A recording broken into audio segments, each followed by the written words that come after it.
Welcome to day 2 of our podcast, and today we have a woman that actually leads up one of our other businesses, which is a garage, Didcot Auto Centre. So welcome, Jo. Thank you.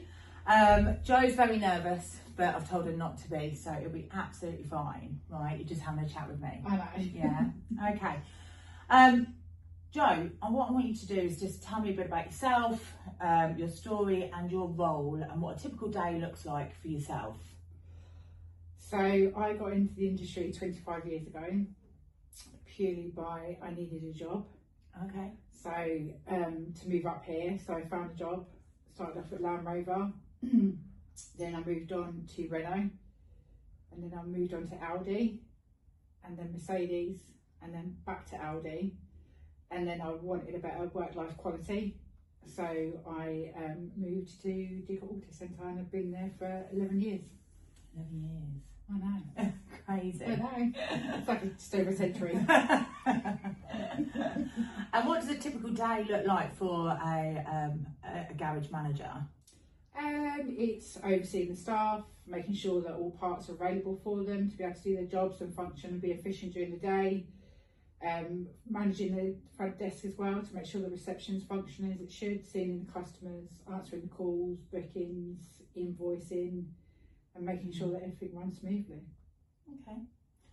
Do you ever feel like in your industry that you've had to prove yourself more, and how have you handled that as well? Oh yeah, 100% had to try and prove myself, because there's many instances that I can tell you that men have refused to talk to me purely because I am a woman, and they have basically told me I'm in a man's industry. So I've basically had to, even though I've told them what's going on, they still wanted to speak to the technician who told them exactly the same. So I've just got to a point now where if they don't want to listen to me, then that's down to them, but that it doesn't go any further past me, because I'm telling you exactly what I've been told. I can't tell you any different. And the technician will tell you exactly the same. So you kind of have to stand your ground in a polite way to make them see that you do have that experience. And like I explained to them, I've been in the motor industry for 25 years, so I'd like to think I know a fair bit about cars and how they function and how the parts work and how the vehicle runs. And then when you start explaining to them how it does, they just stand back and don't know what to say to you. Yeah. You're talking to a fellow carie here, so I completely get that, especially when people start questioning me about my car and I obviously know a lot about it. They're like, oh, yeah, you know, it kind of like takes them back a little Shock. bit. Yeah, shocked that you actually understand something that they think you shouldn't. Yeah. Do you feel like it's got better during the years? No. You don't? No. Oh, I've had experience here as well at Didcot Auto Centre. When I first started, I had a farmer who refused to speak to us, and would, if we just picked up the phone and asked if we could book him in, he would tell us to get back to our desk and push our pen around the table like we meant to. Wow. And how would you deal with something like that? Because he was at that point, he would swear down the phone to us, so we used to say to him that if you're going to continue talking to us that way, we're going to refuse to talk to you. And we had to hang up. So in the end, when the phone rang, the service manager dealt with it and explained to him, you can't be talking to our staff like that. At the end of the day, they're here to do their job. You need to let them do it. And on days like that, when things like that happen, how do you keep on being motivated to continue doing the role that you're doing? Because I know what I'm doing. Yeah. Because I'm confident in that. I know what I'm doing, what I'm saying, what I'm talking about, and how everything functions. So I know that I'm doing the right things. If they choose not to think that, that's a them problem, not a me problem. Looking back, if you this was a career choice for you, like you said, you just kind of fell into the role, right? What advice would you give yourself to your younger self now to try and help you with those challenges? Be prepared. Yeah. Be prepared for what can come in the industry, and just make sure that you're more confident in what you're doing when you start out than you think you are. Because even though if you don't understand it, if you're confident in what you're saying and what you're doing, it comes across to the customer. But yeah, also at the same time, if I'm being honest, I say don't get into the motor industry. Really? Yeah. Why? Because of stuff like that. Yeah. But also the customer facing side of things, like what you see from people is like sometimes the natural nature of like being quite nasty and like argumentative and stuff like that, and it's like sometimes it's hard to deal with, but you have to deal with it, and sometimes it can affect you because it's a consistent thing, and like you just don't think people are like that. And like I like to always see the positive in people, and when that negative comes across, it's like, I wish I'd never done this now. Back in 2022, when we obviously took over the garage, believe me, garages was never in my plan either. When people started talking to me about drop links and ball things, and I was like, going, yeah, I know. The one thing that I wanted to do with DAC was to make it a safe place for women to come. I've always found going into a garage quite, like, you know, intimidating, and I would usually get my husband to drop my car off, and you know, speaking to friends and stuff, they feel like I'm being overcharged because I have no understanding and stuff. Do you feel like that we've achieved that in DAC? Yeah, I do feel I do see a lot more footfall of female customers, and a lot of them have gone, I'm coming back purely because you've understood me, you've listened to me, you've explained it to me in what they say is layman's terms. You haven't basically told me that I needed stuff that I didn't.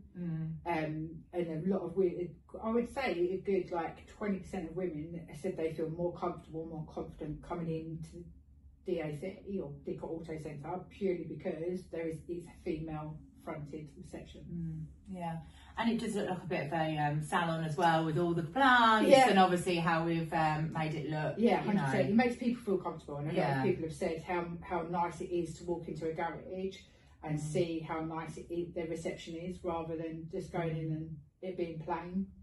A lot of people have called it a salon. Yeah. Obviously typical men, but a lot of women do feel more comfortable and they feel relaxed in the environment that they're in as well. What can companies do to better support women then coming into this industry? What could, you know, we obviously want to entice more women to come in, you know, because it is such a small percentage that do work in the garage industry. So what could we do better to bring more, you know, female mechanics in, or, you know, female leaders in as well? I just think what we're doing now is perfect, really, because it is a very, like, within the business, it's very female dominated, and for someone to see that and experience that will make them feel more confident in what they're doing.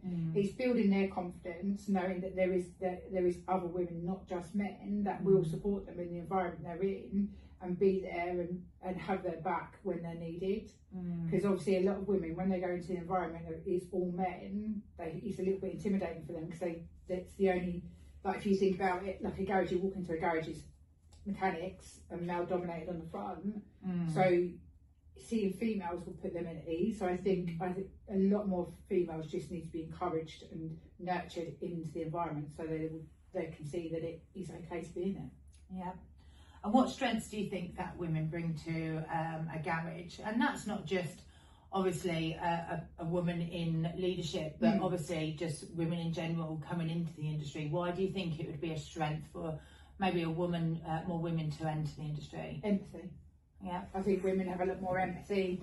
I think they have a better listening skill and a listening set to listen to people and understand them and understand where they're coming from. In that respect, like, if they don't understand something, just go and show them. Like, even if I just, like, I've showed a couple of women like how to check their coolant, how to check their oil, their screen wash.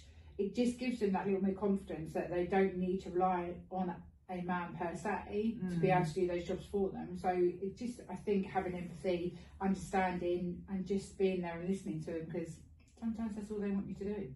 Yeah. So a quick fire round now. One word that describes garages. Intimidating. Okay. Coffee or energy drink on a busy day? I know this one. Early starts or late finishes? Early starts. Best part about your job? The people. And advice in one sentence for a woman considering the motor industry? Do it, you've got nothing to lose. What would the listeners today be surprised to learn about yourself? actually quite quiet. At home, I'm much more relaxed and quiet at home. Okay. I like to I just... don't believe that. I'm very much a homey person. Of late, I've become very much of a homey person rather than going out and drinking, and you know, I like to be at home. Very much homey now. What keeps you going? And I know we've had this conversation before. When nobody sees what hard work you're doing in the background, leadership can be quite a lonely place. You know, at the end of the day, there has to be a head of a division, and you know, you will make decisions that people don't like, right? For the better of the business, as well. So what keeps you going when those decisions need to be made, and you know, you need to brief them out to your team, and they're not enjoying the support process? From like yourself and everyone in the team that you need. It's that support from everybody that makes you know that you're making the right decision. Knowing that I'm doing the right thing for the business and for the people is what makes you keep going. Because I know I'm doing the right thing. They may not see it and they may not understand it, but knowing that I'm doing it for their benefit is what they need to understand. That's what keeps me going. They'd like to protect them, basically. Okay. And then last question. What message would you like to share with other women watching this right now? Be yourself. Be strong. Be confident. And don't let anyone ever tell you any different. Oh, well, thank you very much for your time. You got more than welcome. Thank you.